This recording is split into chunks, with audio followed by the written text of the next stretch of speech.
Hello, my name is Jane LaRoe. I've been a long-time project manager for the Coastal Conservation League. I helped found this North Coast office for the League, and I've spent close to 20 years being involved in important issues in this region. Thank you for taking the time to view this video. This is a very important time in Georgetown County's history, and it is crucial that you participate in the decisions that are about to be made. Georgetown County is preparing to zone close to 500,000 acres west of the Waccamaw River. Do not believe for a minute that this zoning will not affect you, whether you live in Andrews, Murrells Inlet, Litchfield, Pawleys Island, or South Santee. If not done properly, this zoning has the potential to ruin your quality of life, drive up your taxes, and make a wreck of your traffic, destroying some of the most beautiful wild areas left in this state. Done right, it can do the opposite. Lay a sensible plan for future growth in the region, keep down unnecessary infrastructure and taxes, hold down traffic and highway costs, and protect your beautiful countryside. 7 members of County Council will make this decision, and they must hear from you. On the right side of this image, you can see what high-density zoning looks like on the neck.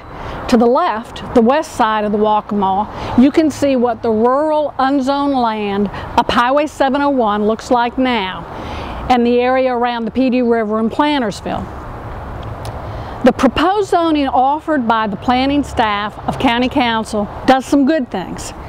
It recommends real rural zoning as high as 1 unit per 25 acres, adjacent to important protected areas like Sandy Island and the many properties that have been put under conservation easement.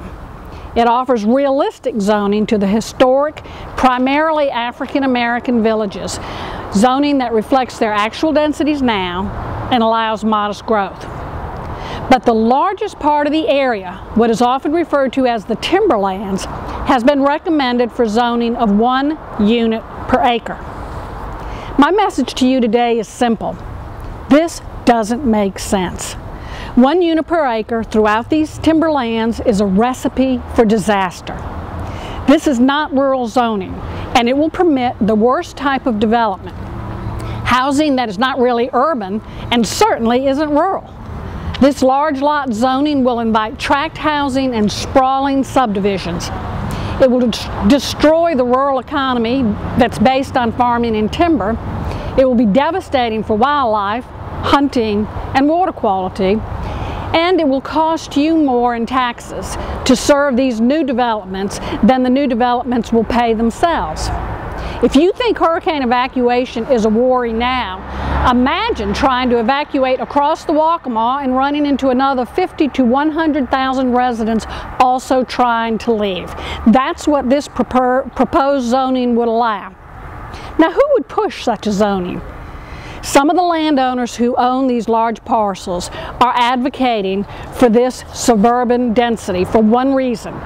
It makes their land more attractive to developers. If you want a Sun City, Georgetown, 100,000 new residents in the county, then you should support this zoning. Your county already has enough land zoned and platted and ready for development to accommodate the next 40 years of growth. Developments like Weehaw, Harmony, Peru Plantation, and scores of others are already in place. You do not need to carve up the rest of your county into Charlotte-like suburbs to help a few landowners make a tidy profit off their lands. Zoning is the right of citizens and their elected representatives. Good rural zoning is your right. Good rural zoning is not a takings. It violates no private property rights. Charleston County has had strong rural zoning in place for more than a decade. In the most rural areas, that zoning is 1 unit per 25 acres. The zoning is graduated down to less rural densities as it approaches the urban areas, densities such as 1 unit per 10 acres or 1 unit per 8 acres.